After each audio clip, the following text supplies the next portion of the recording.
rocking with it.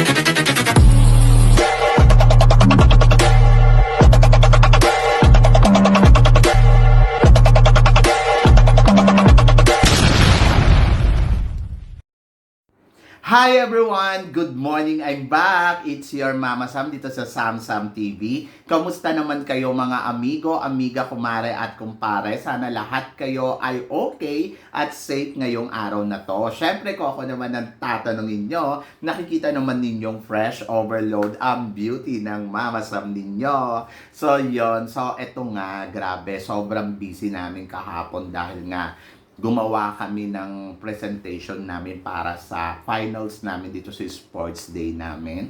Talaga naman, oh my God, nakakaloka kahapon kasi ang dami-daming teacher na nagpuntahan doon sa school. At syempre, lahat sila ay PE teacher, diba? So, nakakawinda. Masaya lang kasi syempre nakikilala mo yung mga teacher sa ibang school.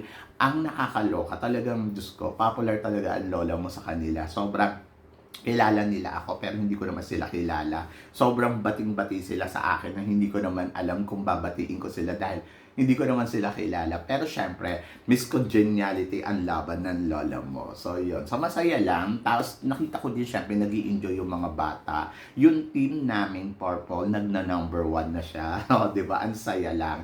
So yung red, parang sila yung pumapangalawa. So masyado silang seryoso sa sports. May yung mga teacher doon talagang Diyos ko, hindi ko alam. Parang kulang na lang ay batukan nila yung mga estudyante nila dahil pag nagkakamali. Tapos gusto ko yung team ng pink dahil parang feeling ko puro mga bagets na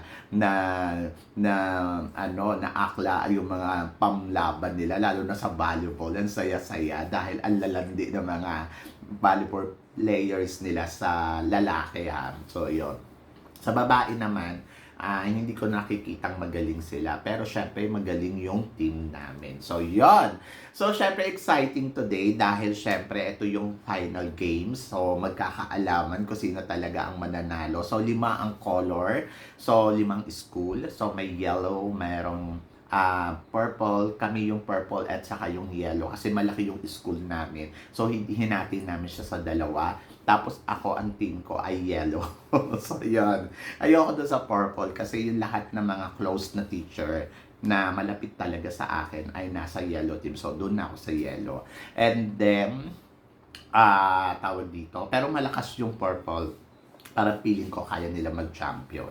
And then, nandoon din yung green, nandoon din ang red, nandoon din ang blue. So, yon. So, exciting. Ay, may pink pa. Oo, so yon. So, exciting kasi mamaya magpapaligsahan sila sa cheering. So, yon. So, yun yung isa sa mga exciting moment. And then, of course, syempre, chika tayo dito sa beauty pageant. Sabing ganun, Mama Sam, gano'n ba ka-importante ang styling sa competition? Ayan. So, napaka-importante ang isang girl, meron siyang styling. Saka maraming nakikita sa kanya. Kung isa lang ang paandar niyan, medyo malabo yan. Kasi parang paano mo maipapackage yan sa beauty pageant. Kumbaga, parang alam naman natin na syempre naghahanap sila ng endorsement, yung ganon. So, napaka-importante talaga sa isang babae na malakas at magaling yung kanyang styling. Yung tipong sa pag tinitignan mo siya, laging may wow. Diba? Yung kapag nakikita mo siya, ay, panalo to. Sobrang ang ganda ng styling niya. Yung sabi ng ganon, napaka-importante daw sa girl na today, etong yung ayos mo. Tapos mamaya, pag dumaan siya sa'yo, kayang ibahin. Ganon. Yung mapapalingon ka kasi parang, uy, ano nangyari? Sobrang ganda niya. Ganon. At pangalawa, syempre, yung hindi yung laging ganon yung nakikita sa'yo. So, dapat may nakikita talagang paiba-iba. Kaya nga, mapapansin mo si Miss Universe, di ba? Si Nicaragua, si Shanice. Minsan, ang hair niya kulot. Minsan, nag-extension. Minsan, ang ginagawa sa kanya ay yung baksak lang. Kasi, syempre, dapat nakitaan siya ng iba't ibang looks. Kaya mahirap nga sa isang beauty queen na short hair, lalo na yung kay Susubini Tonsi noon, nahihirapan sila doon. Kasi, napansin ninyo, halos doon nalugi yung Miss Universe.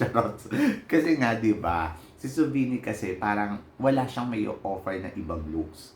At swerte na lang ni Subini kasi at that time, kailangan talaga ng empowered woman. So, Makuda, So makuda si Zubini, pero parang hindi niya nagamit yung lahat kasi parang inabot siya ng COVID, tapos parang ayun, walang pumasok na endorsement, kaya medyo hindi siya talaga naging hit.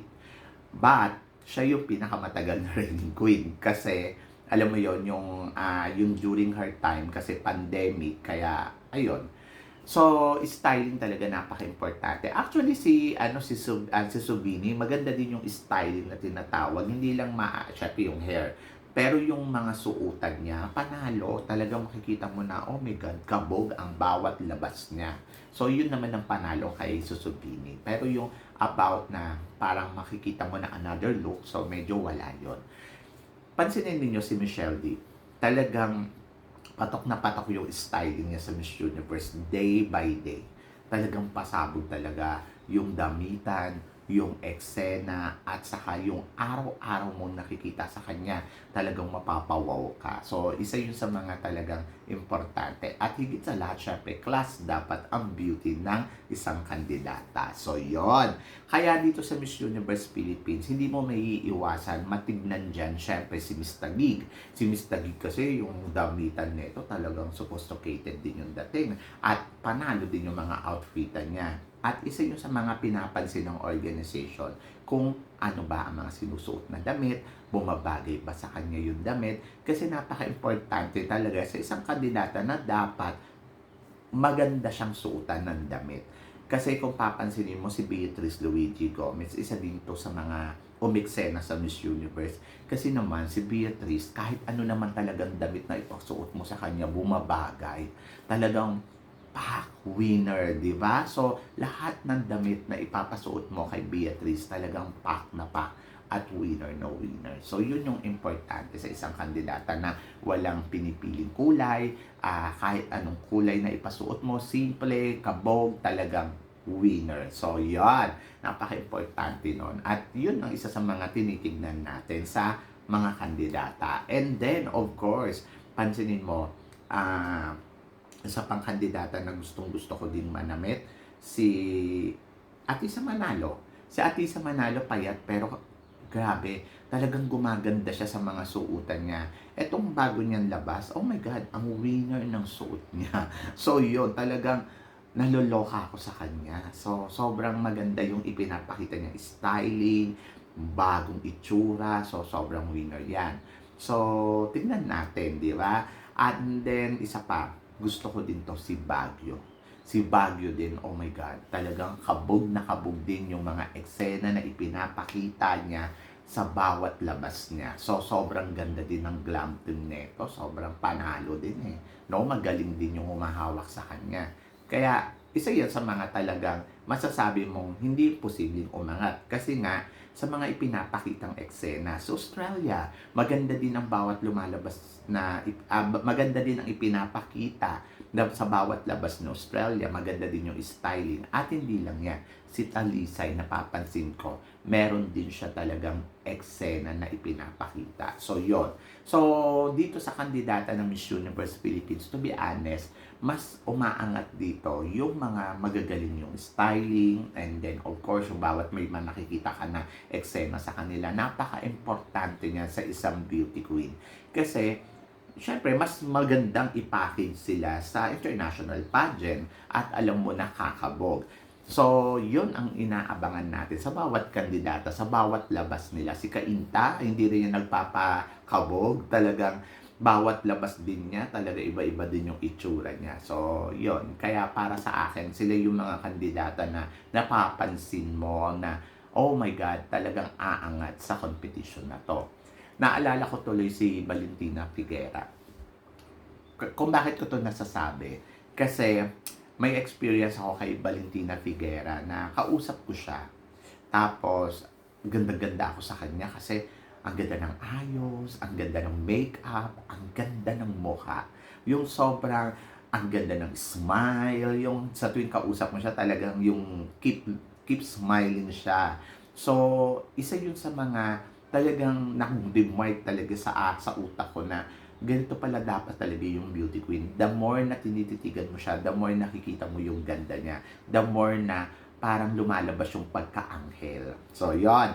And then, yung makeup talaga napaka-importante. So, dapat talaga magaling talaga yung makeup artist mo kasi ayun yung nakikita sa mukha mo yung mga mata. Ayoko kasi yung makeup na ang pula-pula ng lipstick, tapos yung parang ang pula-pula ng blush on. Yung gusto ko, yung pag tinignan mo siya, talagang natural yung looks niya, pero dahil yung makeup niya ay plakado, so lalo siyang gumaganda, ganon. And then, tapos tinawag siya, tapos nag-excuse siya. So, syempre lumabas na ako. Aba, pagbalik niya, dumaan uli siya sa, talaga napa-second look ako sa kanya kasi iba na yung itsura niya. So, yung lalo siyang gumanda doon sa suot niya. Yun yung napaka-importante. Yung may ibubuga pa yung ganda mo. Hindi yun lang ang nakikita sa'yo. Kaya nga sa Miss Universe, di ba? Sabi ko nga sana si Michelle D, ang ginawa niya, nagkulot siya ng hair nung evening gown para talagang makita mo yung wow, di ba? Kasi ang ganda ng suot kaya lang kasi iisa na yung itsurang nakita sa kanya.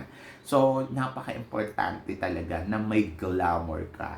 Yung kapag lumabas ka, parang mapapawaw sa'yo kasi sobrang wow, ang ganda ng itsura mo, ganon. Kaya nga panalo dito yung mahaba yung buhok kasi pag swimsuit, pwede nila iladlad yung buhok. Pagkatapos, pagdating ng evening gown, biglang, iba na yung itsura, di ba? Talagang may wow ka talagang makikita sa kanya. So, yun. So, napaka-importante talaga sa isang kandidata ang styling, and then, higit sa lahat talaga, may wow kang makikita. Dahil yun ang magpapanalo sa isang kandidata na lumalaban sa isang beauty pageant. Dahil kahit ano pang galing mo sa communication skills, kung walang wow to, hindi to mananalo. So, yon. Kayo guys, ano guys ang masasabi ninyo dito sa mga pinag-uusapan natin ngayon? So, kayo ba naniniwala ba kayo na importante sa isang kandidata na may wow factor siya? So, please comment below para at least malaman ko naman kung ano naman ang chika mo sa mga pinag-uusapan natin ngayon. So, yon guys, maraming salamat syempre sa inyong lahat sa walang sawang suporta na binibigay ninyo syempre dito sa channel ko. At sa mga hindi pa po nakaka-subscribe dyan, please don't forget to click like and subscribe my channel at i-click na rin po ninyo yung notification bell para lagi kayong updated syempre sa aking mga chika. Sabi ng ganon, always keep smiling and always think positive. Walang imposible guys. Magtiwala lang tayo sa itaas. Kaya guys, hanggang dito na lang. Hanggang sa muli nating chikahan! See you tomorrow. Thank you guys!